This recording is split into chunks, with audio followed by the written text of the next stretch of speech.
السلام علیکم ورحمۃ اللہ وبرکاتہ۔ ان الحمد للہ نحمده ونصلی علی رسوله الکریم، اما بعد فاعوذ باللہ السمیع العلیم من الشیطان الرجیم۔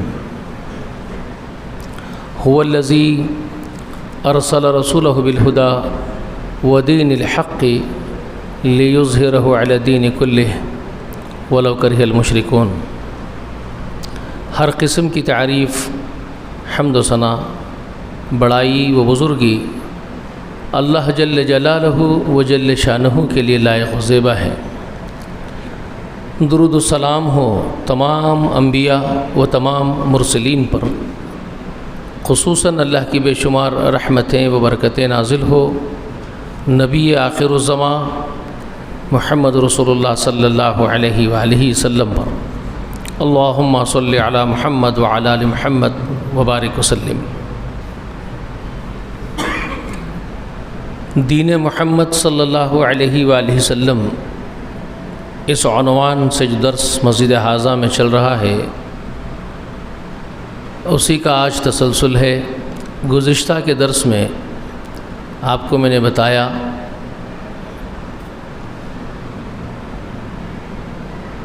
کہ اللہ کے رسول صلی اللہ علیہ وآلہ وسلم نے اپنی قوم کے سامنے ایک عظیم کلمہ رکھا۔ قوم کا عقیدہ کیا تھا؟ رسول اللہ کی قوم کا کیا عقیدہ تھا؟ کیا وہ اللہ کو مانتے تھے یا اللہ کو نہیں مانتے تھے؟ یہ چند باتیں سمجھنے کی ہے، آج اسی پر بات کریں گے۔ گزشتہ میں نے تاریخ کا حوالہ آپ کو دے دیا کہ ابرہہ کعبۃ اللہ کو ڈھانے کے لیے آیا،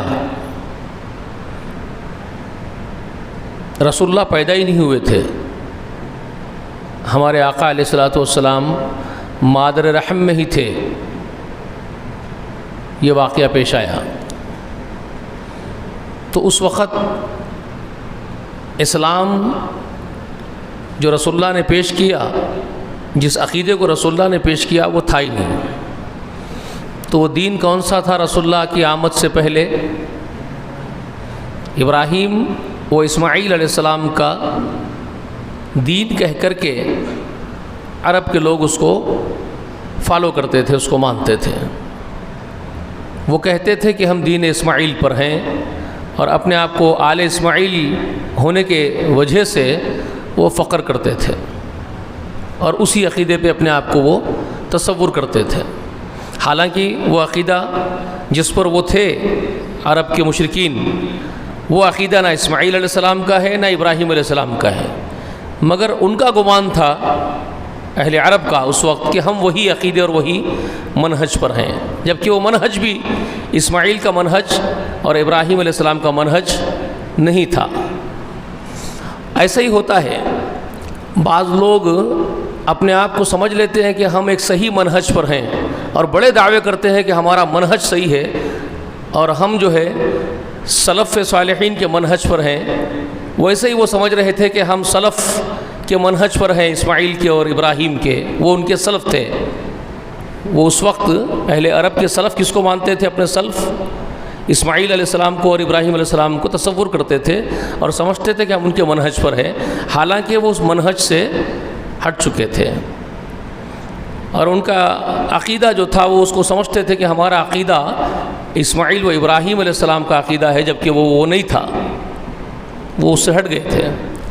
ایسا ہی ہر زمانے میں ہوتا ہے، آج بھی لوگوں کا تصور یہی ہے۔ کچھ لوگ سمجھتے ہیں کہ ہم اہل سنت والجماعت ایک دم رسول اللہ کے اور صحابہ کے عقیدے پر ہیں، مگر جائزہ لینے کے بعد پتہ چلتا ہے کیا وہ واقعی اس عقیدے پر ہیں یا نہیں ہیں۔ بعض لوگ یہ سمجھتے ہیں کہ ہم منہج سلف پر ہے، سلف صالحین کے منہج پر ہے، لیکن جب صحیح معنوں میں اس کا جائزہ لیا جائے تو پتہ چلتا ہے کہ وہ اس منہج پر واقعی ہے کہ نہیں ہے۔ دعوے تو بہت ہوتے ہیں۔ تو خیر، اب ہم یہ دیکھیں گے کہ وہ جو دعویٰ کر رہے تھے ابراہیم علیہ السلام کے دین پر ہونے کا، وہ کیا ہو چکے تھے۔ تو تاریخ کے حوالے سے میں نے آپ کو بتایا کہ 360 بت خانہ کعبہ میں تھے۔ بتوں کے نام میں نے آپ کو بتایا گزشتہ بھی، عزا ہے، لات ہے، منات ہے، حبل ہے، مختلف نام ہیں۔ اور ان سب کے بارے میں ان کا کانسیپٹ کیا تھا کہ یہ اللہ کی بیٹیاں ہیں۔ فرشتوں کو بھی اللہ کی بیٹیاں قرار دے لیے تھے۔ ایک تو یہ بات میں جو کہہ رہا ہوں کہ وہ مونس دیویوں کی پوجا کرتے تھے، وہ جو ان کے خدا تھے،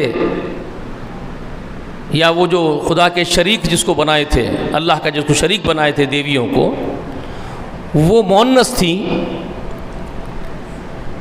یہ خود قرآن مقدس میں اللہ تعالیٰ کا بیان ہے۔ آپ سورہ نساء آیت نمبر 117 نکالیے۔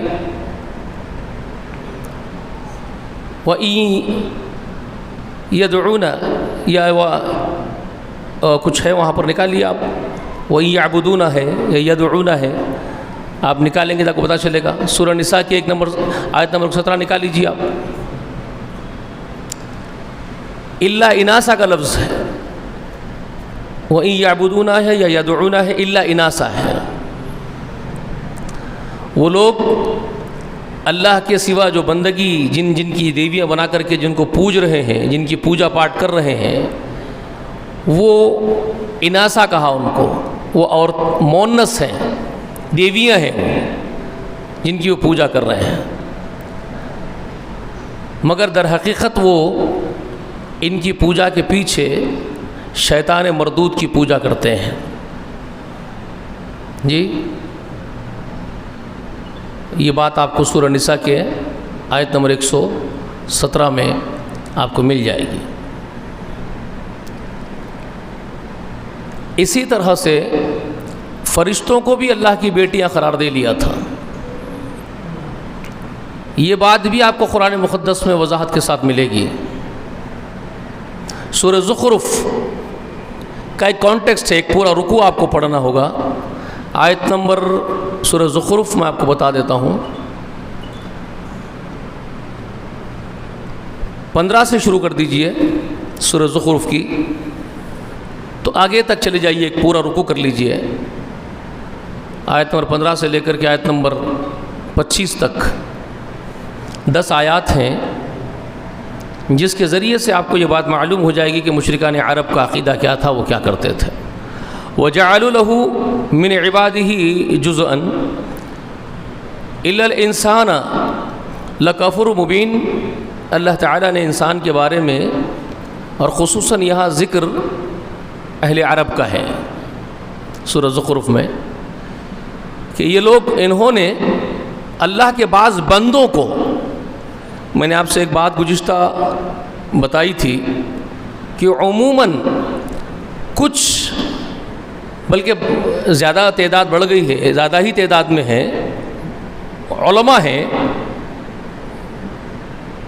وہ کیا ہے، علماء ہے، جہلا ہے، واللہ اعلم، اللہ بہتر جانتا ہے ان کو کیا بولا جائے، لیکن معاشرے میں ان کی حیثیت علماء کی ہے، معاشرے کے لوگ ان کو علماء جانتے ہیں، اور وہ لوگوں کو یہ باور کراتے ہیں، یہ باور کرواتے ہیں کہ جو قرآن مقدس میں جو غیر اللہ کی عبادت کے تذکرے ہوئے ہیں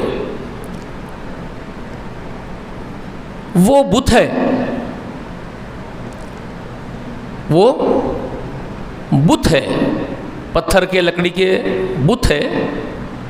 تو ان بتوں کے بارے میں وہ آیات آئی ہیں غیر اللہ کی بندگی کے ضمن میں، غیر اللہ کی عبادت کے لیے، اور وہ پھر حق پرست علماء کو طعنہ دیتے ہوئے اپنے لوگوں کے سامنے ان کو رسوا کرنے کی غرض سے، جو حق بولنے والے علماء ہیں ان کے خلاف ان کو رسوا کرنے کے لیے اپنے لوگوں کو، اپنے مریدین کو بھٹکاتے ہوئے بولتے ہیں کہ وہ جو علماء قرآن کے ذریعے سے غیر اللہ کہہ کر کے ہمارے بزرگوں کو، ہمارے اولیاء کو جو لوگ پیش کر رہے ہیں وہ باطل ہے، وہ جھوٹ بول رہے ہیں قرآن کے ذریعے سے، وہ ہم پر جھوٹا الزام لگاتے ہیں۔ وہ اس طرح بولتے ہیں کہ وہ لکڑی اور پتھر کے بتوں کے لیے جو آیات آئی ہیں قرآن میں وہ اہل اللہ کے لیے لگاتے ہیں، اللہ والوں کے لیے استعمال کرتے ہیں، جبکہ اللہ والوں کا ذکر قرآن میں نہیں ہے، وہ کہتے ہیں یہ سب سے بڑی جھوٹ بولتے ہیں وہ۔ میں نے آپ کو گزشتہ بھی بتایا کہ لاجیکلی بھی، منطق اور لاجک بھی سامنے رکھو تو کوئی بھی انسان محض پتھر یا محض لکڑی کی پوجا کیوں کرے گا؟ محض صرف پتھر اور صرف لکڑی کی پوجا کوئی بھی کیوں کرے گا؟ لاجیکلی، منطق کے ذریعے سے بتائیے آپ۔ میں دلائل تو بتا دوں گا قرآن کی آپ کو، میں نے آپ سے وعدہ کیا ہے کہ قرآن کے دلائل دے دوں گا آپ کو، لیکن میں پہلے بات منطق سے پوچھوں تو آپ کی عقل کیا کہہ رہی ہے؟ کوئی صرف پتھر کی اور صرف لکڑی کی پوجا کرے گا؟ وہ جب پتھر کی مورت تراشی جاتی ہے تو وہ کس کی مورت بناتے ہیں؟ وہ پتھر میں جو مورت تراشتے ہیں اور اس کے پیچھے کانسیپٹ کیا ہوتا ہے؟ صرف پتھر کی پوجا ہو رہی ہے؟ پتھر کے پیچھے کوئی ایک شخصیت ہے، کوئی ایک ہستی ہے جس کی صورت پتھر میں بنائی گئی ہے اور جس کی اصل پوجا ہو رہی ہے۔ اصل پوجا کسی کی ہو رہی ہے، لیکن دھیان کے لیے، کانسنٹریشن کے لیے پتھر کو سامنے رکھا گیا ہے۔ اب سامنے کانسنٹریشن کے لیے آپ کوئی چیز بھی رکھ لیجئے، لیکن اس کانسنٹریٹ کے پیچھے کوئی ایک ہستی ہے جس کی پوجا پاٹ ہوتی ہے، محض کسی پتھر لکڑی وغیرہ کی پوجا نہیں ہوتی ہے۔ یہ لاجک ہے۔ تو یہ کہنا کہ قرآن میں وہ صرف بتوں کے لیے آیا ہے تو صرف بت تھوڑے پوجے جائیں گے بھائی جی۔ اب آئیے، یہ تو دلائل کی طرف آئیے تو سورہ زخرف جس میں اللہ تعالیٰ یہاں فرماتے ہیں وَجَعَلُوا لَهُ مِنْ عِبَادِهِ جُزْءًا، اس سے زیادہ وضاحت آپ کو اور کیا چاہیے جی؟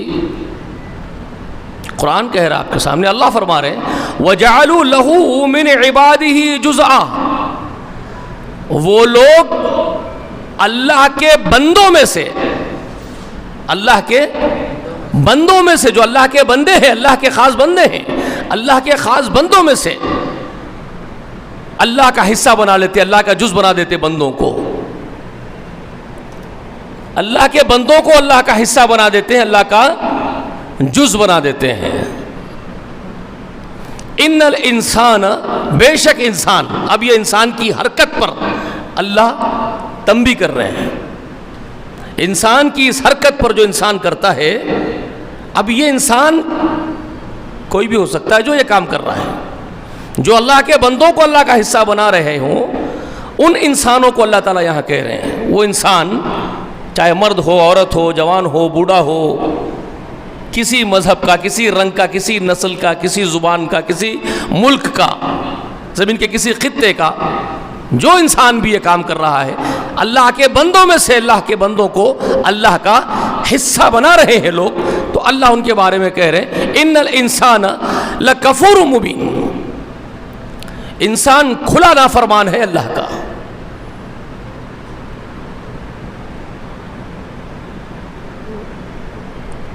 انسان صریح اور کھلا اللہ کا نافرمان ناشکرا ہے۔ اب یہاں کفور مبین کا استعمال جو ہوا ہے، یہ کفور کا لفظ آپ نوٹ رکھ لینا، یہاں کفور کس معنی میں ہے اس کو میں آپ کو سمجھانے والا ہوں آگے جا کر کے، وہ آپ کو نوٹ رکھنا ہے۔ یعنی ناشکرا، یہاں ناشکرا کے معنی میں بھی ہے اور نافرمان کے معنی میں بھی ہے، دو معنی میں بھی ہے، لیکن زیادہ تر پختہ جو قرآن کی تفسیر سے بات سمجھ میں آتی ہے، اصل ناشکرا خود نافرمان ہوتا ہے اور نافرمان ناشکرا ہوتا ہے، دونوں ہم معنی لفظ ہے۔ تو یہاں ناشکرا میں آپ کو سمجھاؤں گا آگے جا کر کے کفور ناشکرا کیوں کہا گیا۔ اس کے بعد اللہ تعالیٰ آگے اس کی بہت ساری وضاحتیں بیان کرتے ہیں۔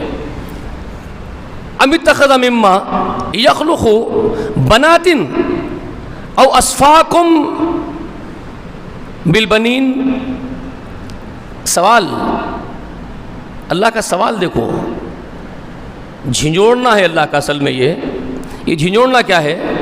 کیا اللہ تعالیٰ نے اپنی مخلوق میں سے بیٹیاں تو خود رکھ لی اور تمہیں بیٹے نواز دیے؟ اب یہ انہی لوگوں کے بارے میں بات ہو رہی ہے کہ رسول اللہ کے ساتھ جو جھگڑا کر رہے ہیں وہ ابو جہل ہے، ابو لہب ہے، وغیرہ وغیرہ جتنے بھی ہیں، ان لوگوں کے بارے میں آپ کو تاریخ میں کچھ ان کے حقائق دیکھنے پڑیں گے، ان کا مزاج، ان کا کلچر۔ میں نے آپ کو گزشتہ بتایا ان کے کلچر کے بارے میں، بہت سی تفصیل بتا دی آپ کو میں نے۔ یہ درس یہ آپ نہیں شروع کیا نا، 9 مہینے 10 مہینے ہو گئے ہیں، بہت تفصیل سمجھا رہا ہوں آپ کو تاکہ بات بہت بنیاد سے ہی واضح ہو جائے، شبہ نہ رہے کسی کو۔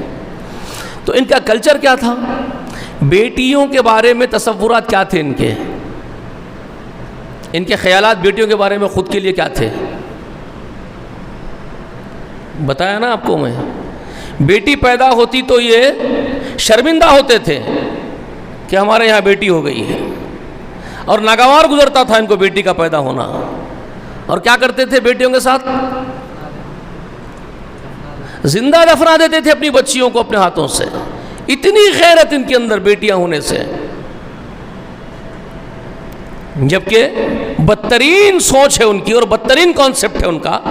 بیٹے بھی اللہ ہی پیدا کرتے ہیں، بیٹیاں بھی اللہ ہی پیدا کرتے ہیں، اللہ کی نعمت ہے اولاد، چاہے وہ بیٹوں کی شکل میں ہو یا بیٹیوں کی شکل میں ہو، وہ تو نعمت ہے اللہ کی، مگر ان کو وہ نعمت پر شرمندگی ہے اللہ کی، اس نعمت پر، اللہ کی اس عطا پر۔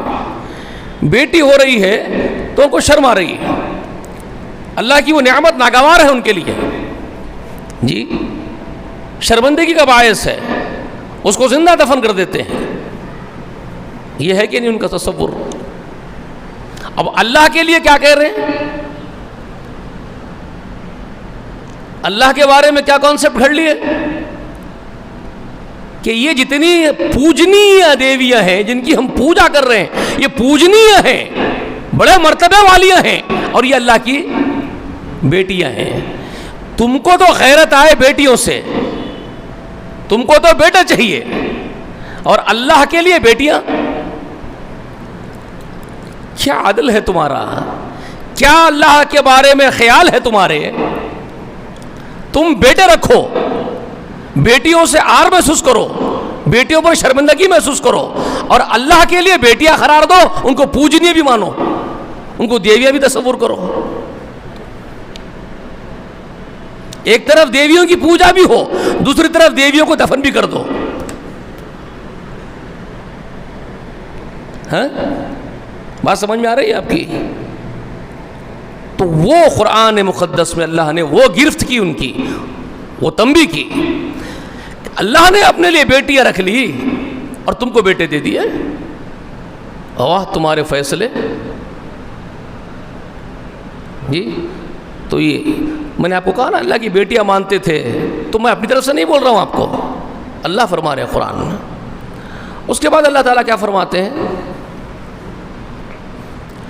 حالانکہ اللہ تعالیٰ فرما رہے ہیں وَإِذَا بُشِّرَ أَحَدُهُمْ بِمَا ضَرَبَ لِلرَّحْمَنِ مَثَلًا ظَلَّ وَجْهُهُ مُسْوَدًّا وَهُوَ كَظِيمٌ۔ اللہ تعالیٰ فرما رہے ہیں، اللہ فرما رہے ہیں حالانکہ ان میں سے کسی کو جب اس چیز کی خبر دی جائے، کس چیز کی؟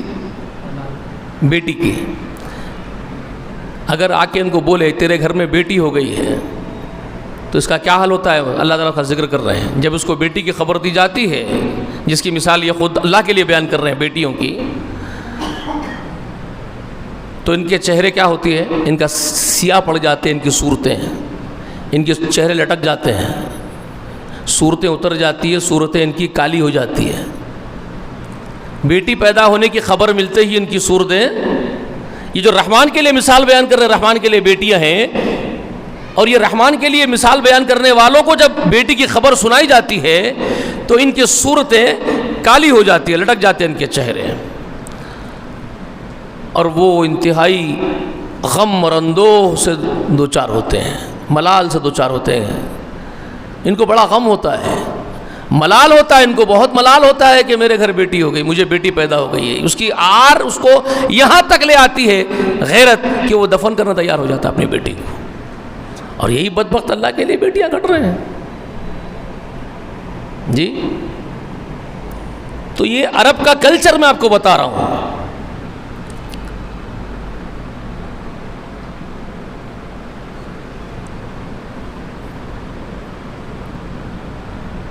اب اللہ تبارک و تعالیٰ آگے جا کر کے اس بات کی بھی خبر دے رہا ہے. میں پوری تفصیل آپ کو بہت لمبا چوڑا نہیں سناؤں گا، آپ گھر جا کر کے بھی پڑھ لینا. ایک آیت چھوڑ کر کے پڑھ رہا ہوں. اس کے بعد اللہ تعالیٰ یہ فرماتے ہیں وَجَعَلُوا الْمَلَائِكَةَ الَّذِينَ هُمْ عِبَادُ الرَّحْمَنِ اناثا. اوپر کیا بتایا اللہ نے؟ ابھی یہاں جو پڑھ کے سنایا 15ویں آیت میں وَجَعَلُوا، اللہ کے بندوں میں سے گھڑتے ہیں، اللہ کے بندوں میں سے بیٹیاں بنا لیتے ہیں. وہ جو عزا ہے، حبل ہے، یا لات اور منات ہے. لات اور منات یہ سب مؤنثیں ہیں، سمجھ رہے ہیں؟ عزا بھی، عزا جو ہے عزیز کا مؤنث ہے، سمجھ رہے ہیں؟ تو اس طرح کے یہ مؤنث نام دیویوں کے رکھ لیے تھے اور یہ سمجھتے تھے کہ یہ اللہ کے مقرب، اللہ کی بیٹیاں ہیں، اللہ کی اولاد ہے. نعوذ باللہ ثم نعوذ باللہ. وہ عیسائیوں کا جو عقیدہ ہے عیسیٰ اللہ کا بیٹا ہے، وہ تو ایک اللہ کا بیٹا عیسیٰ بنائے تھے. یہ مشرکین کے پاس تو بے شمار اللہ کی بیٹیاں ہیں،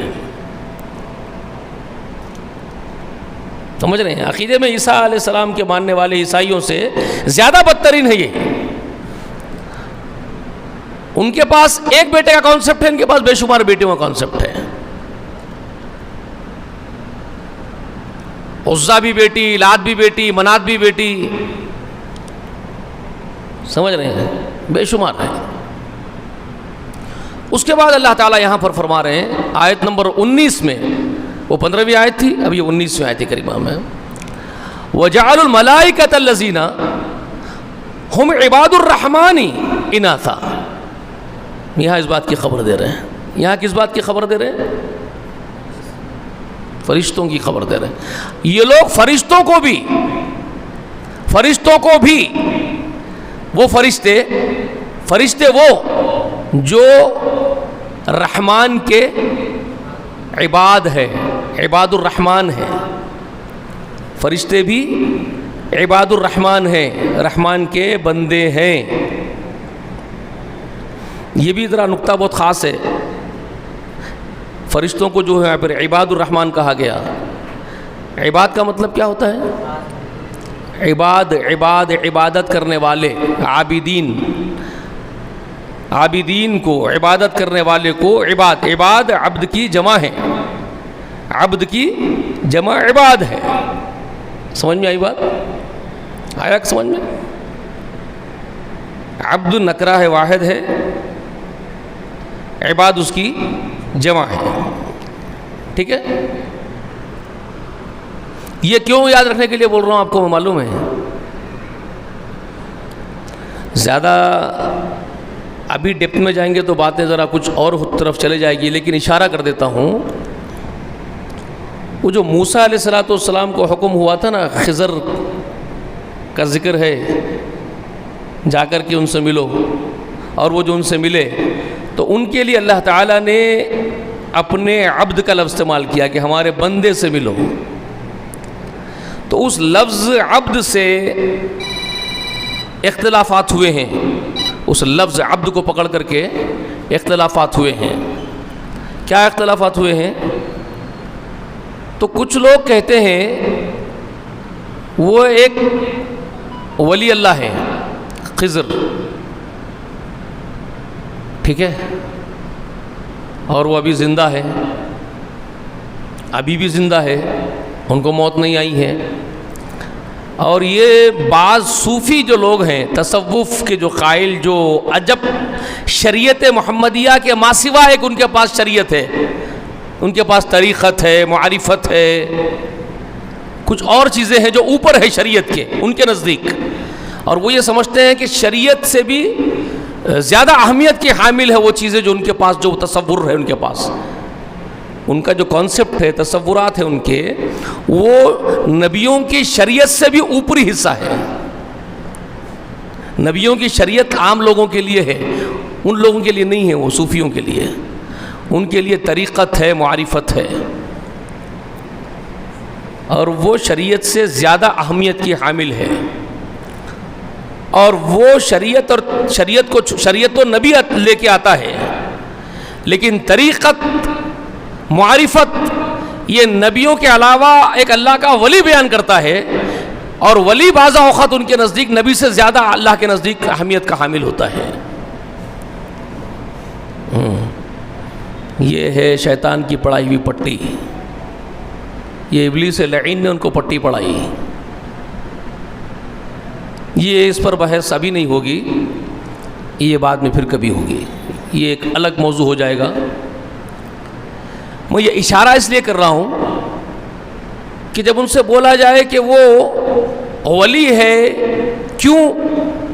تو اللہ نے کہا عبد، میرا غلام، میرا عبد ہے، تو فرشتہ بھی تو ہو سکتا ہے، فرشتہ عبد نہیں ہو سکتا اللہ کا؟ نبی کو مخصوص کوئی سبق بتانے کے لیے، لوگوں کو نبی کے ذریعے بذریعہ نبی کے کچھ خاص سبق سکھانے کے لیے اللہ فرشتے کا انتخاب کر کے سبق سکھا سکتا ہے۔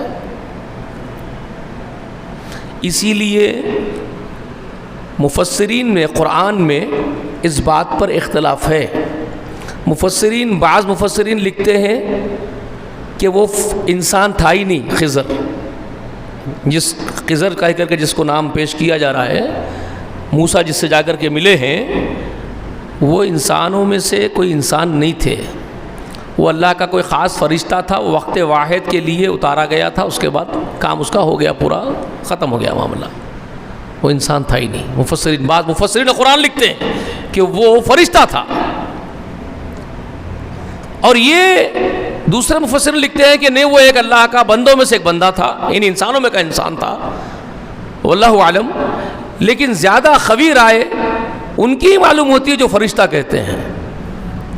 اور یہ جو بات انسان کہا جا رہا ہے، اس کے بعد جو اس کے پیچھے بات گھڑی جا رہی ہے، اگر انسان ہوگا بھی انسان موسیٰ علیہ السلام کے زمانے کا، تو اس کو بھی موت آئی ہوگی، وہ فوت ہو گیا، ختم ہو گیا۔ لیکن اس کے بعد جو اب یہ فلسفے گھڑے جا رہے ہیں، افسانے گھڑے جا رہے ہیں کہ وہ خضر آج بھی زندہ ہے، اور یہ صوفی حضرات اس خضر سے بیعت کرتے ہیں، اور طریقت اور معرفت خضر سے لیتے ہیں، جو شریعت کے اوپر ہے، محمد سے بھی اوپر ہے، صلی اللہ علیہ وسلم سے بھی، موسیٰ سے بھی آگے ہیں ان کے نزدیک، اور تمام نبیوں سے، یعنی ہمارے آقا سے بھی آگے ہیں، اور وہ ان کے پاس اب بھی زندہ ہے، جو ان کو طریقت اور معرفت سکھاتا رہتا ہے، خضر۔ باطل اور بکواس کانسیپٹ ہے۔ فرشتہ بھی ہو سکتا ہے، جو مفسرین کی رائے ہے فرشتہ ہونے کی، فرشتوں کو بھی عباد کہا گیا نا، یہاں میں دلیل پیش کر رہا ہوں آپ کو، یہ دلیل سورہ زخرف کی آیت نمبر 19، جس میں اللہ تبارک و تعالیٰ اس بات کی خبر دے رہے ہیں کہ ایک تو مشرکین کے اس کانسیپٹ کے بارے میں خبر دی جا رہی ہے۔ کون سے مشرکین؟ رسول اللہ کے زمانے کے اہل عرب، مشرکین عرب، ان کا کانسیپٹ فرشتوں کو بھی اللہ کی بیٹیاں، اللہ کے بندوں میں سے بھی بعض بندوں کو اللہ کا جز بناتے ہیں، اللہ کا جز بناتے ہیں، جو آیت نمبر 15 میں آپ پڑھ چکے ہیں اوپر، وَجَعَلُوا لَهُ مِنْ عِبَادِهِ جُزْءًا، وہ اللہ کے بندوں میں سے اللہ کا جز بناتے ہیں، اللہ کی بیٹیاں قرار دیتے ہیں۔ اور یہاں فرشتوں کے لیے علیحدہ لفظ استعمال کیا، وَجَعَلُوا الْمَلَائِكَةَ الَّذِينَ هُمْ عِبَادُ الرَّحْمَنِ، جو فرشتے رحمان کے عباد ہیں ان کو بھی بناتے ہیں کیا؟ اناثا، عورتیں بنا دیتے ہیں، فرشتوں کو بھی عورتیں قرار دے دیتے ہیں۔ ان کو معلوم ہے اللہ جب پیدا کر رہے تھے فرشتوں کو، تو فرشتوں کو اللہ تعالیٰ میل بنایا تھا، فیمیل بنایا تھا، انہوں گئے تھے دیکھنے کے لیے، فرشتے میل ہے یا فیمیل ہے، اس کا فیصلہ انہوں کون ہوتے کرنے والے؟ وہ انہوں تھے اس وقت دیکھنے کے لیے کہ ان کو فیمیل قرار دے رہے ہیں، اناثا، جی کیا حق ہے ان کو؟ شیطان ان کو سکھاتا ہے یہ سب کچھ. آپ دیکھے ہوں گے بعض مشرکین کے گھروں میں فوٹواں ہوتے، تصویراں. ایک گھوڑے کی تصویر ہوتی ہے جس کو عورت کا چہرہ لگا ہوا ہے، بڑے بڑے بال ہے اور اس کو پر لگے ہوئے ہیں. کبھی دیکھے ہیں؟ وہ کیا ہے معلوم ہے آپ کو کانسیپٹ؟ وہ براق جو آسمان سے فرشتہ اللہ تعالیٰ بھیجے تھے نبی علیہ الصلوۃ والسلام کو مدعو کرنے کے لیے، سواری، اس کو عورت کا سر لگا دیے. اس طرح یہ ابلیس ان کو دور قدیم سے یہیں اکسا کے رکھا ہوا ہے، عورتوں کے پیچھے لگا کے رکھا ہے ان کو. ان کے ذہن میں، ان کی سوچ میں عورتیں بھر دی اس نے ہر جگہ. ٹھیک ہے، سمجھ میں آ رہی ہے بات؟ تو یہاں تک کہ فرشتوں کو بھی اللہ کی بیٹیاں قرار دے دیے. تو اللہ تعالیٰ فرماتے اشہید خلقہم، کیا یہ ان کے خلقت پر گواہ ہیں؟ یہ وہ جو بات ابھی آپ سے پوچھ رہا تھا، کیا یہ وہ موجود تھے کہ اللہ نے میل بنایا کہ فیمیل بنایا؟ ان کو معلوم ہے، یہ گواہ ہیں اس کے. تو اللہ وہی بات یہاں پوچھ رہے ہیں، اشہید خلقہم، کیا ان کی خلقت پر، فرشتوں کی خلقت پر، تخلیق پر یہ گواہ ہے کیا؟ یہ تھے کیا؟ میں نے ان کو مذکر بنایا کہ مؤنث بنایا، ان کو معلوم ہے کہ وہ مذکر ہے یا مؤنث ہے، یعنی میل ہے یا فیمیل ہے؟ یہ بکواس کرتے ہیں. تو خیر، اب لمبی چوڑی باتیں آگے بہت ساری ہیں، وہ اب آپ گھر جائیں گے اور پڑھیں گے اور سمجھیں گے. مگر میں جو آپ کو بتا رہا ہوں وہ ان کے کانسیپٹ بتا رہا ہوں. کن کے؟ مشرکان عرب کے. سمجھ میں آ گیا؟ ٹھیک ہے. اللہ کے بندوں میں سے اللہ کا جز بناتے ہیں. کس کو بناتے ہیں بھائی؟ اللہ کے. بولو بھائی، خالی پتھروں کو، خالی مورتیوں کو، لکڑیوں کو بناتے ہیں، یا اس کے پیچھے شخصیتیں ہیں، اللہ کے بندے ہیں جن کو جز بناتے ہیں اللہ کا؟ یہ خود اللہ قرآن میں سورہ زخرف آیت نمبر 15 میں اس بات کو اللہ تعالیٰ خود بیان کر رہے ہیں. ٹھیک ہے، کہ یہ اللہ کے بندوں میں سے اللہ کے بندوں کو اللہ کا جز بناتے ہیں. اور انسان بڑا ناشکرا ہے. یہ آیت نمبر 15 ہے سورہ زخرف کی. اب کوئی ڈاؤٹ؟ قرآن پیش ہو گیا کہ اللہ کے بندوں میں سے بنایا جاتا ہے اللہ کا جز، محض پتھر لکڑی نہیں، اللہ کے بندے بنتے ہیں. اب اس کے بے شمار دلائل اور ہیں، میں آگے آگے نوٹ کرواتے جاؤں گا اور آپ نوٹ کرتے جائیں گے. بہت سارے دلائل نوٹ کرواؤں گا اور آپ کریں گے انشاءاللہ. اب میری اس بات پر آپ کو آنا ہے جو گزشتہ میں نے جہاں روکا تھا. میں کیا یہ مشرکین ہی نہیں، یہ عرب کے لوگ ہی نہیں، بلکہ بہت سارے لوگ، کثیر تعداد، اللہ کو مانتے ہیں، اللہ کے وجود کو مانتے ہیں، مگر شرک کرتے ہوئے مانتے ہیں. اور وہ آیت کا نمبر سورہ یوسف میں ہے آیت، اور آیت کا نمبر 106 ہے. یاد ہے؟ بھول گئے؟ آیت نمبر 106 سورہ یوسف. وہاں کیا فرمایا اللہ تعالیٰ نے؟ وَمَا يُؤْمِنُ أَكْثَرَهُمْ بِاللَّهِ إِلَّا وَهُمْ مُشْرِكُونَ. پورے آدم کے اولاد میں، بلکہ جناتوں کو بھی شامل کیا گیا اس کے اندر، سب کے لیے کہا اللہ نے. کثیر تعداد اللہ پر ایمان تو لاتی ہے ان کی، یہ کثیر، بڑے کثیر، کثرت سے لوگ اللہ کو تو مانتے ہیں، مگر الا وہم مشرکون، مگر وہ مشرک ہیں، مگر وہ مشرک ہیں، شرک کرتے ہیں. اور شریک کرنا کیا ہوتا ہے وہ یہاں پر آپ کو سورہ زخرف میں بھی سمجھ میں آ گیا. کیا ہوتا ہے؟ اللہ کا جز بناتے ہیں، اللہ کی قدرتوں کا حصے دار، اللہ کے پاورز میں حصے داری. اللہ کی الوہیت میں حصہ داری، اللہ کی ربوبیت میں حصہ داری، اللہ کے صفات حمیدہ میں، صفات اوصاف میں اللہ تعالیٰ کے پورے حصہ داری، اس کا جز کس کو بنا رہے ہیں؟ کس کو بنا رہے ہیں بھائی؟ کھل کے بات کر سکتے ہیں اب آپ کو ڈرنے کی قطعاً ضرورت نہیں، قرآن آپ کے سامنے ہے، اللہ کی بات آپ کے سامنے ہے، جس ایویڈینس کے اوپر، جس ثبوت اور پروف کے اوپر آپ بات کر رہے ہیں۔ کوئی اور بات کرے جو قرآن کو نہیں مانتا ہے تو شاید آپ تھوڑا سا یہ بول سکیں گے کہ بھئی تو قرآن کو نہیں مان کے بات کر رہا ہے، لیکن کوئی اگر اپنے آپ کو بولا میں کلمہ پڑھتا ہوں رسول اللہ کا، اور رسول اللہ کا ماننے والا ہوں، قرآن کو مانتا ہوں، اور وہ نہ مانے تو جوتے مارو اس کو۔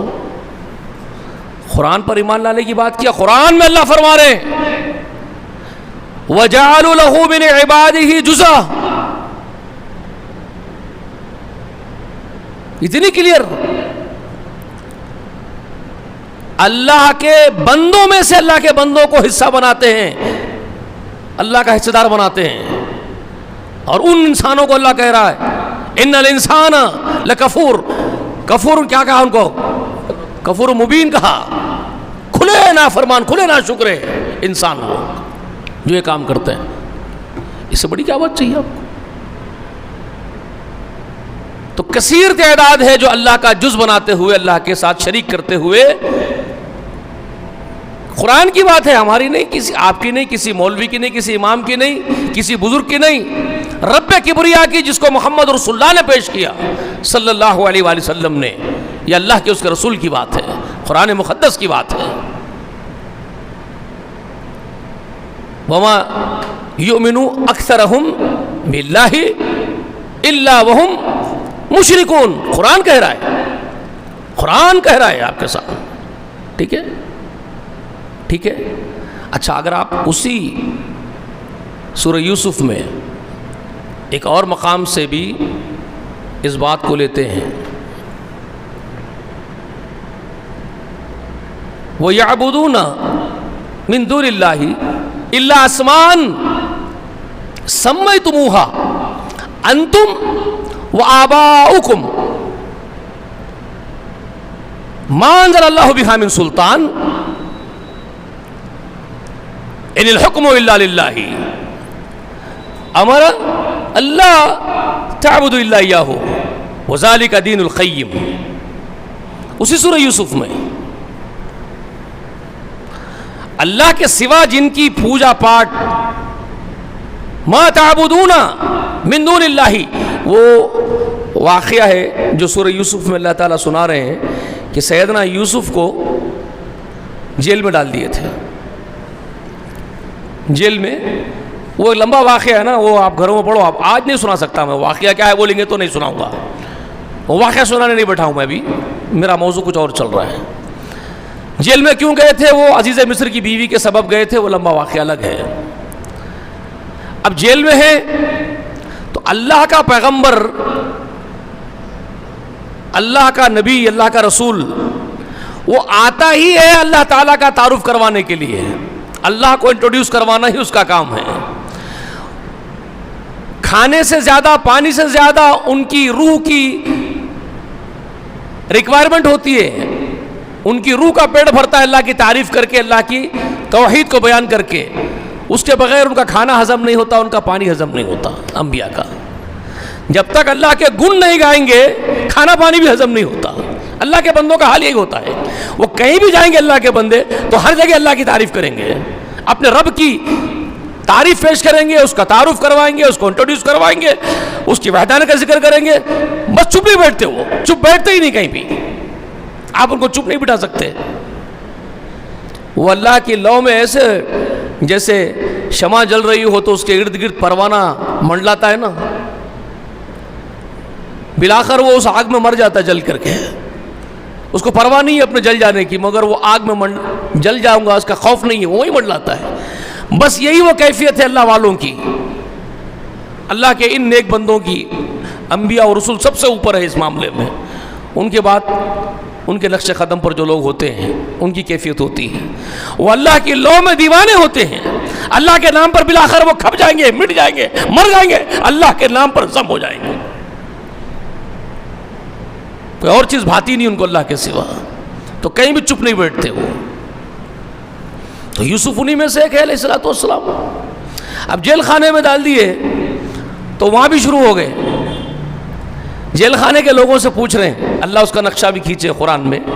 اللہ ذکر کر رہے ہیں کہ دیکھو میرے دیوانے کیسے ہوتے ہیں, یہ میرے دیوانے, یہ میرے نام پر مر جانے والے کیسے ہوتے ہیں. یہ کیا پوچھ رہا ہے میرا بندہ یوسف جیل خانے میں, یا صاحب السجن ارباب متفرقون خیر ام اللہ الواحد القہار.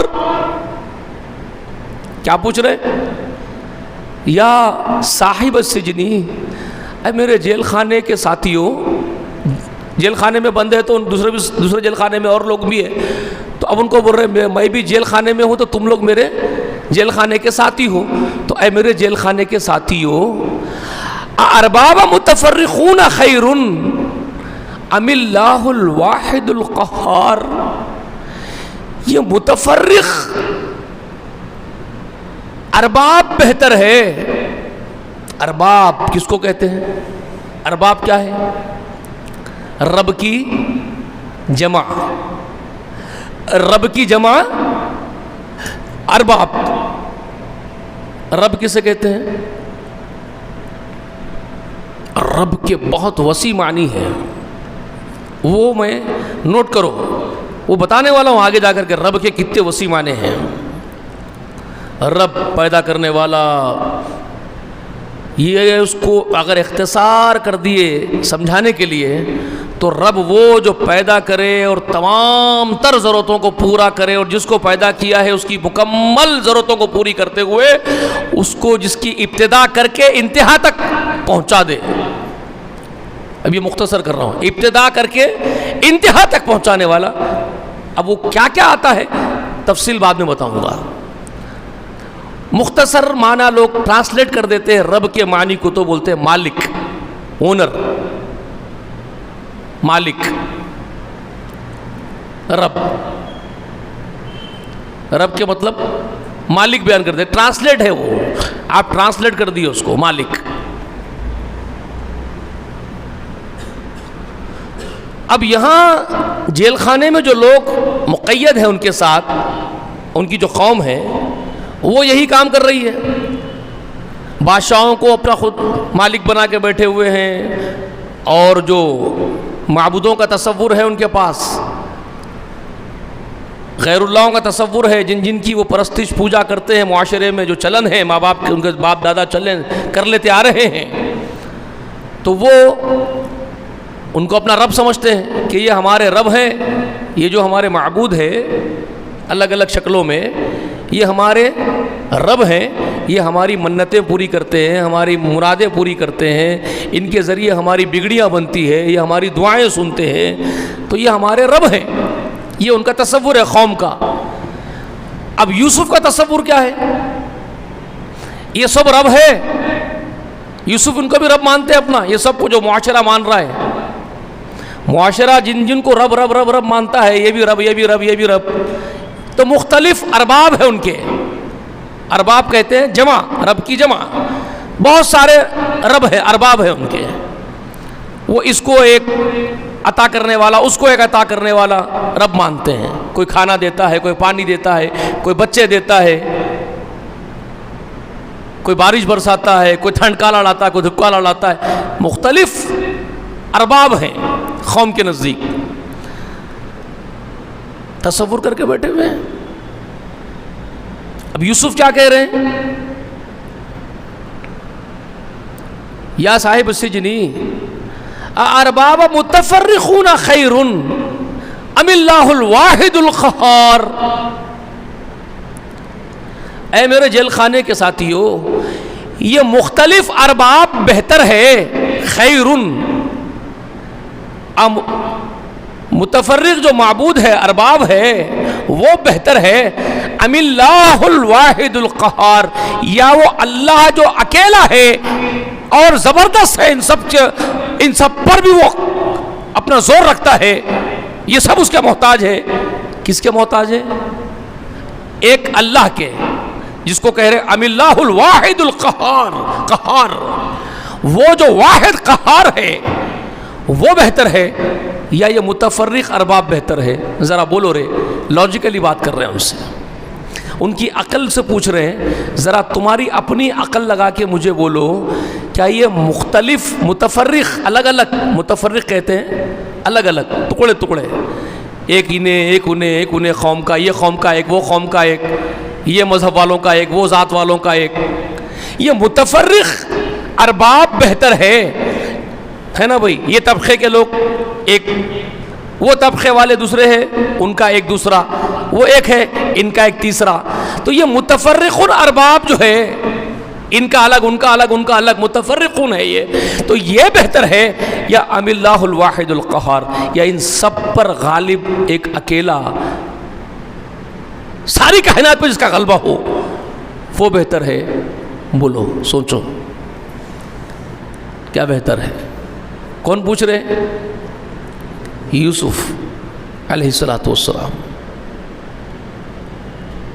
اللہ والوں کے عقیدے معلوم ہو رہے ہیں آپ کو؟ اللہ کے ولیوں کے، اللہ کے نبیوں کے، اللہ کے رسولوں کے عقیدے معلوم ہو رہے ہیں؟ کیا عقیدے کے ہیں؟ بولو، یوسف بھی وہابی تھے جی؟ بولو بھائی، یوسف علیہ السلام بھی وہابڑے تھے بھائی، اس واسطے ایسا پوچھ رہے تھے۔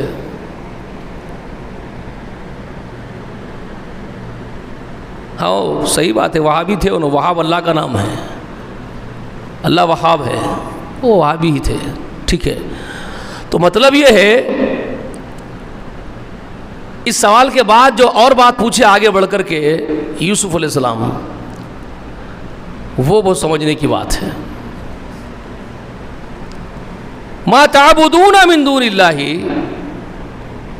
جن کی تم بندگی کرتے ہو اس اللہ کے ماں سوا، الا اسمان سمیتموہا انتم وآباؤکم، اللہ کے ماں سوا تم جن جن کی بھکتی کرتے ہو نا، یہ چند تمہارے گھڑے ہوئے نام ہیں، انو ہے اللہ کے مقرب، انو ہے اللہ کے مقرب، ان کا انو یہ کام کرتے تھے اللہ کے قریب ہے، انو اللہ کے قریب ہے، یہ چند نام تمہارے باپ دادے گھڑ لیے، تم اور تمہارے باپ داداؤں نے یہ نام گھڑ لیے ہیں۔ کون کہہ رہے ہیں؟ یوسف علیہ السلام کہہ رہے ہیں، سمیتموہا گھڑ لیے، نام رکھ لیے، انتم تم، وآباؤکم تمہارے باپ دادے، سمیتموہا انتم وآباؤکم تم تمہارے باپ دادے یہ نام رکھ لیے۔ ما انزل اللہ بہا من سلطان، اللہ نے کوئی سند ان کے واسطے نازل نہیں کی، اللہ نے کوئی سند، کوئی پروف ایویڈنس ان کے لیے نازل نہیں کیا، یوسف کہہ رہے ہیں، اور کہہ رہے ان الحکم الا للہ، خبردار حکم صرف اللہ کا چلتا ہے۔ کیا کہہ رہے یوسف علیہ السلام؟ ان الحکم الا للہ، خبردار حکم تو صرف اللہ ہی کے لیے ہے خاص، ان الحکم نہیں ہے، حکم ان الحکم حکم نہیں ہے مگر کس کے لیے؟ ان الحکم الا للہ، مگر وہ صرف اللہ کے لیے ہے حکم دینے کا کام، حکم دینا اللہ کا کام ہے، کسی کا کام نہیں۔ اور اس کا حکم کیا ہے؟ وَأَمَرَ، اور وہ حکم دیتا ہے کس بات کا؟ وَأَمَرَ، اور وہ حکم دیتا ہے، امر کہتے ہیں حکم کو، اور وہ حکم دیتا ہے کون؟ یوسف کہہ رہے ہیں، قرآن کہہ رہا ہے، یہ بات صرف یوسف نہیں بول رہے ہیں، یوسف کی زبانی اللہ ہمارے تک بات پہنچا رہے ہیں، تو اللہ کی بات ہے، اور یہ بات محمد بھی بول رہے ہیں، ہمارے صلی اللہ علیہ وسلم بھی، کیوں کہ رسول اللہ کے سینے پر اترا، رسول اللہ ہم کو پڑھ کے سنا رہے ہیں، تو یہ بات یوسف بھی بول رہے ہیں، اللہ بھی بول رہے ہیں، رسول اللہ بھی بول رہے ہیں، محمد رسول اللہ بھی بول رہے ہیں۔ سمجھ میں آ گئی بات آپ کو؟ سمجھ میں آ گئی بات؟ اگر قرآن کے ذریعے آ رہا ہے یوسف کا قول، تو یہ قول یوسف بھی ہے، یہ قول اللہ بھی ہے، یہ قول محمد بھی ہے صلی اللہ علیہ وسلم۔ سمجھ میں آ گئی بات آپ کو؟ کیا بول رہے ہیں؟ وہ امرا، اور اللہ کا حکم یہ ہے، کیا ہے؟ اللہ لا تعبدوا الا اياه، اس کے سوا کسی کی عبادت نہ کرو، کسی کی نہ کرو۔ ذالک دین القیم، یہی مستحکم دین ہے جس کو تمام انبیاء و رسول پیش کیے ہیں، یہی دین مستحکم دین ہے۔ کون سا دین؟ اللہ کے ماں سوا کسی کو نہ پکارو، نہ عبادت کرو. ٹھیک ہے. اسی سورہ یوسف میں ہے جس میں نے وہ پیش کیا اللہ کا قول باری تعالیٰ کہ وما یؤمن اکثرہم باللہ الا وہم مشرکون. انسانوں کی بڑی تعداد اللہ کو مانتی تو ہے مگر شرک کرتے ہوئے، وہ مشرکین ہے، وہ شرک کرتے ہوئے مانتے ہیں. ثابت ہو گیا قرآن سے کہ اللہ کو مشرکین مانتے ہیں. مشرکین اللہ کو مانتے ہیں کہ نہیں مانتے ہیں؟ مانتے ہیں نا. اب آئیے ایک دوسرے نبی کی صورت ہے اور ایک نبی کے نام کی ایک صورت ہے. اب یہ یوسف پیش کیا نا آپ کے سامنے، یہ یوسف علیہ السلام کے نام کی صورت. ایک اور نبی اللہ کے نام کی صورت ہے جو انہی سے ملتا جلتا نام ہے، یونس ہے. اس میں جاؤ اور اس صورت کے اندر یہ بات دیکھو کہ کیا مشرکین عرب رسول اللہ سے جھگڑنے والے اللہ کو مانتے تھے کیا؟ کثیر تعداد کی بات تو آ گئی، عمومی بات تو آ گئی. ٹھیک ہے. اب بات محمد رسول اللہ سے جھگڑنے والے ہیں. کیا وہ قوم محمد صلی اللہ علیہ وسلم وہ اللہ کو مانتے تھے کیا؟ ایک تو میں نے دلیل تاریخ کے ذریعے نوٹ کرا دی، ابرہہ کا واقعہ سنا کر کے اللہ کو مانتے تھے، اللہ پر ان کا ایمان تھا. قرآن سے پوچھیں گے، قرآن مقدس میں دیکھتے ہیں تو سورہ یونس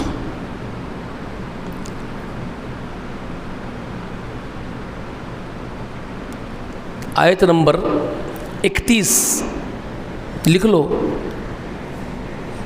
بابا. آیت نمبر 31 سورہ یونس.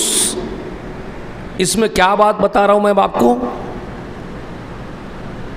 کہ رسول اللہ کے زمانے کے مشرکین، ابو جہل، ابو لہب جو لڑ لے کے جا رہا رسول اللہ سے، ابو جہل جو ہما وقت لڑ رہا آپ سے، سب اللہ کو مانتے ہیں یا نہیں مانتے ہیں؟ سوال. جیسے کہ ان کا خیال ہے نا آج ہمارے جو دھوکہ دینے والے دھوکہ دہیوں کا یہ خیال ہے کہ وہ تو بتوں کے بارے میں ہے آیات. مشرکین تو اللہ کو مانتے ہی نہیں تھے. رسول اللہ کے زمانے کے لوگ مخالفین تو اللہ کو پر ایمان ہی نہیں لاتے تھے، اور آج یہ وہاں بھی جو ہے ہمارے اہل اللہ کے لیے لگا دیتے. تو کیا اللہ کو نہیں مانتے تھے؟ کہ یہ اللہ کو پہلے اب یہ پروف کریں گے یہ اللہ کو مانتے تھے یا نہیں مانتے تھے. آئیے 31ویں آیت کریمہ سورہ یونس کی. قل، نبی علیہ الصلوۃ والسلام سے بات ہو رہی ہے. قرآن مقدس میں جو اللہ تعالیٰ قل کہہ کر کے جہاں پر بھی نازل ہوگا آپ کو حروف نظر، یہ کلمہ نظر آئے گا قل کا. قل کا مطلب کہو، پوچھو، بات کرو. تو یہ کس سے بات ہوتی ہے؟ یہ اللہ کس سے مخاطب ہو کے بولتے ہیں قل؟ آپ سے اور میرے سے یا رسول اللہ سے؟ رسول اللہ سے. جہاں پر بھی قل آئے گا تو سمجھ لیجئے اللہ تعالیٰ رسول سے بات کر رہے ہیں، محمد رسول اللہ سے بات کر رہے ہیں، اور ان سے کہا جا رہا ہے، رسول اللہ سے کہا جا رہا ہے کہ آپ کہو، آپ پوچھو، آپ ان سے بات کرو. اس لیے قل، ان سے بولو، ان سے بات کرو، ان کو کہو. تو یہ قل کے معنی ہے، قل. ٹھیک ہے. تو اب یہاں پر سورہ یونس میں 31ویں آیت کریمہ میں قل، نبی کہو. کس سے؟ اب نبی کو بول رہے کہو. کس سے کہو؟ کیا کہو؟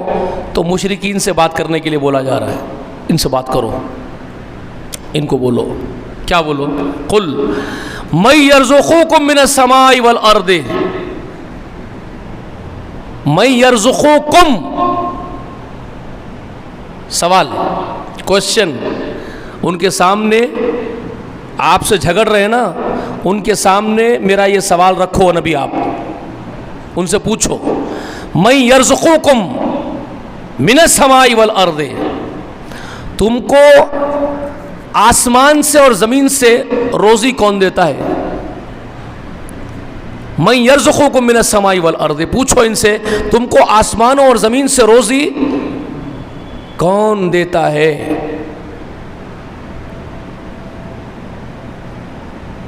کون پرووائڈ کرتا ہے تم کو رزق؟ پوچھو ان سے. اور امن یملک السمع والابصار، سیکنڈ کوشچن. پہلا کیا پوچھے؟ پہلا سوال کیا پوچھے؟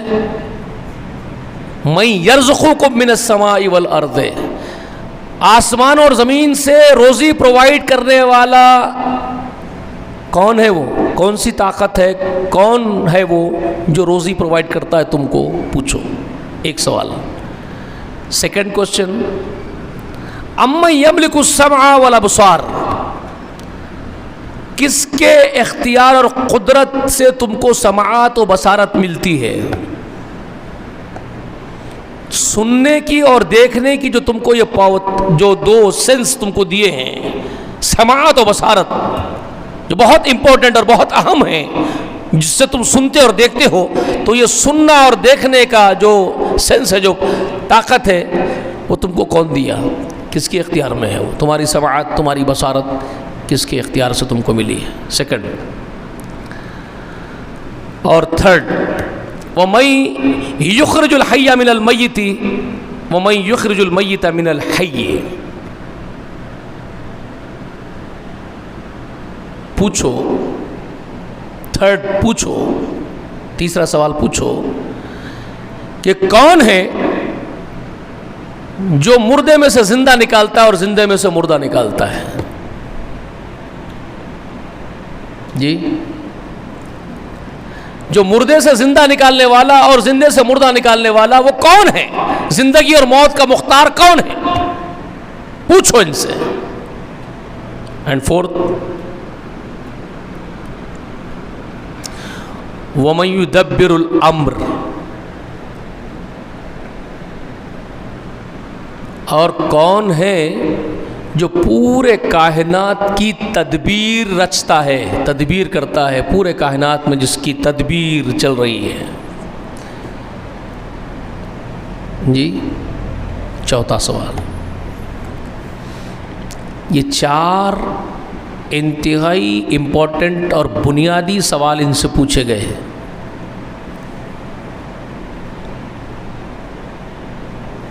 سمجھ میں آ رہی ہے بات؟ آسمانوں اور زمین سے رزق پرووائڈ کرنے والی ذات کے بارے میں پوچھو کون؟ تمہاری سماعت اور تمہاری بصارت کا مالک کون؟ سیکنڈ. زندگی اور موت کس کے ہاتھوں میں ہے؟ کون ہے مردے سے زندہ، زندے سے مردہ نکالتا ہے؟ اینڈ فورتھ، پوری کائنات میں تدبیر کس کی چلتی ہے؟ پوچھو ان سے. اب ان کا جواب کیا ہوگا آپ کو جب آپ پوچھیں گے ان لوگوں سے؟ تو وہ کیا کہیں گے؟ خود اللہ اس کی خبر دے رہے ہیں. یہاں پر اللہ اس کی خبر دے رہے ہیں کہ وہ آپ سے کیا کہیں گے. جب آپ یہ چار باتیں ان سے پوچھو گے تو وہ کیا کہیں گے؟ فَسَيَقُولُونَ اللَّهُ، وہ کیا بولیں گے؟ فَسَيَقُولُونَ اللَّهُ، بس وہ فوراً ہی اور جلدی ہی یہ بولیں گے آپ کو یہ سب تو اللہ کرتا ہے. کون بولتے ہیں؟ مشرکان عرب. اے محمد جب آپ ان سے یہ باتیں پوچھو تو فوراً یہ بات آپ کو جواب دیں گے فَسَيَقُولُونَ اللَّهُ، یہ سب اللہ کرتا ہے. آسمانوں اور زمین سے روزی اللہ پرووائڈ کرتا ہے. ہمارے سننے اور دیکھنے کی طاقتیں اللہ پرووائڈ کرتا ہے. زندگی اور موت کل کی کل اللہ کے اختیار میں ہے، وہی اس کو عطا کرنے، زندہ مردہ اللہ کرتا ہے، کائنات کی تدبیریں اللہ کے ہاتھ میں ہیں، یہ سب اعتراف کریں گے آپ کے سامنے اور کہیں گے فَسَيَقُولُونَ اللَّهُ، یہ سب اللہ کرتا ہے۔ تو اللہ کیا کہہ رہے ہیں پھر؟ فَقُلْ، تو پھر بولو ان بے وقوفوں کو، تو پھر بولو میرے حبیب ان نادانوں کو، فَقُلْ أَفَلَا تَتَّقُونَ، تو پھر تم کو اس کا ڈر نہیں ہو رہا ہے؟ تم کیا کر رہے ہو اس کے ساتھ؟ یہ کیا غداری کر رہے ہو تم اس کے ساتھ؟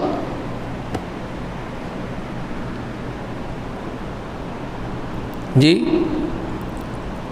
جب تم یہ سب کا اعتراف کر لیے کہ یہ سب اللہ کرتا ہے، تو فلا تتقون، تو پھر تم کو اس کا ڈر نہیں ہو رہا ہے؟ کیا معلوم ہوا صاحب؟ اللہ کو مانتے تھے کہ نہیں مانتے تھے مشرکین؟ قرآن کیا کہہ رہا ہے؟ ہاں؟ اور کیسا مانتے تھے؟ جیسے آج آپ مان رہے ہیں، روزی دینے والا اللہ کو مانتے ہیں، ہم اللہ کو مانتے ہیں، بھائی روزی اللہ کے سوا کوئی نہیں دیتا، سننے دیکھنے کی طاقت ہے، تصرفات سارے کے سارے اللہ کے اختیار میں ہیں، زندگی اور موت اللہ کے اختیار میں ہے، کائنات کی تدبیریں اللہ کے اختیار میں ہیں، یہ سب تو وہ بھی مان رہے ہیں جو آپ مان رہے ہیں، تو آپ کون سا کمال کر رہے ہیں؟ یہ سب تو وہ بھی مان رہے ہیں، اللہ خود کہہ رہے ہیں کہ سب مانتے تھے، پھر کیا کرتے تھے؟ پھر کیا کرتے تھے یہ ماننے کے ساتھ ساتھ؟ یہ سب تو اللہ کے اندر مان رہے ہیں، قدرتیں پوری کی پوری، روزی رساں اللہ ہے، سننے دیکھنے کی طاقت اللہ کے یہاں سے آتی ہے، زندگی اور موت اللہ کے یہاں سے آتی ہے، تدبیر کائنات کی اللہ کرتا ہے، سب ماننے کے ساتھ ساتھ ایسا کیا کرتے تھے وہ جس کی وجہ سے ان کو کافر کہا گیا؟ قُلْ يَا أَيُّهَا الْكَافِرُونَ، ان سے کہا جا رہا ہے کہو اے کافرو، لا اعبد ما تعبدون، لا اعبد ما تعبدون، میں نہیں عبادت کرتا ہوں ان کی جن کی تم کر رہے ہو۔ یہ کن سے کہا گیا؟ قل یا ایھا الکافرون، یہ کس کو خطاب کرے اللہ تعالیٰ؟ یا ایھا الکافرون کہہ کر کے، اسی ابو جہل ابو لہب وغیرہ وغیرہ کو، اسی قوم کو رسول اللہ کو کہا جا رہا ہے میرے حبیب بولو ان لوگوں سے کہ اے کافر ہو، لا اعبد ما تعبدون، میں نہیں عبادت کرتا ان کی جن کی تم عبادت کر رہے ہو، اور ولا انتم عابدون ما اعبد، اور تم میرے معبود واحد کی عبادت اکیلے کی کرنے والے نہیں ہو جس کی میں اکیلے معبود کی عبادت کرتا ہوں۔ ان کی عبادت کی نفی کر دیا اللہ نے، کیونکہ تم تو ماں سوا ایک کے کئی بنا کے بیٹھ گئے ہو۔ اللہ کو تو مان رہے ہیں مگر ساتھ ساتھ دوسروں کی بھی کر رہے ہیں او بھگت، جو کہ اللہ کو گوارا نہیں ہے۔ اللہ کو یہ گوارا نہیں ہے کہ تم اللہ کے ساتھ ساتھ کسی اور کی بھی بھکتی کرو۔ سمجھ میں آ رہی ہے بات آپ کو؟ اور یہ بات رسول کو بھی گوارا نہیں ہے کہ اللہ کے ساتھ ساتھ کسی اور کی بھکتی کی جائے۔ محمد رسول اللہ کا بھی یہ عقیدہ نہیں ہے، جو عقیدہ محمد رسول اللہ کا ہے وہی قرآن پیش کر رہا ہے، اور جو قرآن پیش کر رہا ہے وہی عقیدہ محمد رسول اللہ کا ہے۔ بات سمجھ میں آئی؟ ٹھیک؟ اب یہ جو عقیدہ ہے، روزی تو اللہ ہی دیتا ہے جی، سننے دیکھنے کی طاقت تو اللہ ہی پرووائڈ کرتا ہے جی، زندگی اور موت کا مالک بھی اللہ ہی ہے جی، کائنات کا مدبر بھی اللہ ہی ہے جی، یہ مان لینا اگر توحید ہے تو وہ لوگ بھی مواحد تھے، مشرکین نہیں تھے، کیونکہ یہ سب تو مان رہے وہ ہیں۔ اگر یہی مان لینے کو آپ توحید کہہ دیتے تو وہ بھی مان رہے نا، تو پھر معلوم ہوا کہ یہی توحید نہیں ہے۔ مشرکین یہ مانتے ہیں۔ آج یہاں تک نوٹ کر لو، اب آئندہ میں آپ کو یہ بتاؤں گا کہ پھر اللہ کیا منوانا چاہتا ہے؟ بات سمجھ میں آئی؟ سمجھ رہے ہیں؟ جب رسول اللہ سے جھگڑنے والے یہ مانتے ہیں کہ ساتھ آسمان اور زمین سے روزی دینے والا اللہ ہی ہے، سماعت و بصارت کا مالک اللہ ہی ہے، زندگی اور موت کا مالک اللہ ہی ہے، کائنات کی تدبیریں کرنے والا اللہ ہی ہے، یہ سب مان رہے ہیں نا مشرکین، رسول اللہ کے مخالفین. تو اتنا ماننا کافی نہیں ہے کہ اللہ کے لیے، پھر کیا چیز نہیں کرنا ہے؟ یہ ماننے کے ساتھ ساتھ وہ لوگ کیا کرتے تھے جس کو اللہ پسند نہیں کرتا تھا، ان کے فعال کو، افعال کو، وہ کیا فعال تھے ان کے، اس کے ساتھ ساتھ یہ ماننے کے ساتھ ساتھ جو اللہ کو پسند نہیں ہے، جو ہم کو بھی ترک کرنا پڑے گا. اگر ہم کر رہے ہو وہ افعال، اللہ کو ماننے کے ساتھ ساتھ اگر ہم بھی وہ افعال کر رہے ہو تو ہم کو بھی وہ چھوڑنا پڑے گا، تب مواحد بنیں گے. تو وہ کیا چھوڑنا پڑے گا، وہ کیا چھڑوانا چاہتا تھا اللہ تعالیٰ اس قوم سے، رسول اللہ کیا چھوڑنے کے لیے بول رہے تھے اس قوم کو، یہ جاننا امپورٹنٹ ہے کہ نہیں ہے؟ سمجھ میں آ رہی ہے میری بات بھائی؟ طوطوں کے سرکار سمجھا رہا ہوں. اب کیسے سمجھایا جاتا ہے مجھے معلوم نہیں، میں جتنا سہل کر کے بات کر رہا ہوں اور کیسے سہل کیا جاتا ہے مجھے اس سے زیادہ نہیں آتا. آپ سمجھ رہے ہیں نا؟ جب یہ لوگ ابو جہل، ابو لہب وغیرہ سے یہ بات پوچھی جا رہی ہے اور یہاں کہا جا رہا ہے آیت نمبر 31 کو سورہ یونس میں کہ نبی ان سے جب تم پوچھو گے روزی کون دیتا ہے آسمان و زمین سے، سننے دینے کی طاقت کون دیتا ہے، زندگی موت کون دیتا ہے، کائنات کی تدبیریں کون کرتا ہے، فَسَيَقُولُونَ اللَّهُ، تو یہی جلدی سے بولیں گے اللہ کرتا ہے. تو اتنا مان لینے کے بعد اللہ کو یہ لوگ پسند کیوں نہیں آ رہے؟ جب یہ اتنا مان لے رہے ہیں کہ اللہ ہی کرنے والا ہے، پھر یہ اللہ کو پسند کیوں نہیں آ رہے ہیں؟ پھر اللہ ان پر کیوں غصہ ہو رہا ہے؟ پھر اللہ ان کو کیوں کہہ رہا ہے قُلْ يَا أَيُّهَا الْكَافِرُونَ، نبی ان سے بولو اے کافرو. اللہ اتنا ناراض کیوں ہو رہا ہے، اس سے کافر کیوں بول رہا ہے؟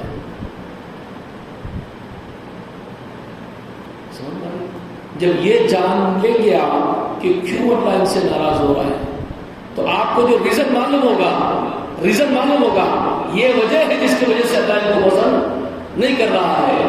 تو آپ کیا کریں گے؟ وہ عمل جو وہ لوگ کر رہے ہیں جس کی وجہ سے اللہ ان پر غضب میں ہے، وہ آپ اور میں کیا کریں گے؟ اس کو چھوڑیں گے. جب چھوڑیں گے تو اللہ کے مقرب بندے بنیں گے، مواحد بندے بنیں گے. نہیں چھوڑیں گے، وہی کام کریں گے جو وہ کر رہے تھے، اور یہ کہیں گے ترے سے کہ ہم تو اللہ پر ایمان لائے ہوئے ہیں، تو وہ بھی لا رہے تھے، تو کون سا کام کرتے ہیں؟ وہ بھی تو لا رہے ہیں. یہاں بتا رہے ہیں اس کی بات دلیل ہے یہاں. ٹھیک ہے، آج بات جو پیش کیا سمجھ میں آ گئی، اس کو یہاں روک دیتا ہوں، میں روک دوں. اب اس کے بعد بتاؤں گا آپ کو کیا کرتے تھے، وہ کیا کرتے تھے جو نہیں کرنا چاہیے ان کو، جس کو اللہ نہیں کروانا چاہتا اس سے. اور رسولوں کو بھیجا اس لیے کہ وہ نہیں کروانا ہے بندوں سے. جو بندے کرتے ہیں وہ کیا کرتے ہیں؟ بندے شرک کرتے ہیں. شرک کیسا ہوتا ہے؟ شرک کس طریقے سے ہوتا ہے؟ کیا ذریعہ ہے اس کا شرک کا؟ کیسا ہوتا ہے وہ فعال کیسے؟ جاننا پڑے گا کہ نہیں جاننا پڑے گا؟ جاننا پڑے گا. لاجیکلی تو سمجھ میں آ رہی ہے بات ہے. تو اس کے لیے اپنے اہل ویال کو، اہل خانہ کو، جتنے لوگوں کو آ سکتے ہیں،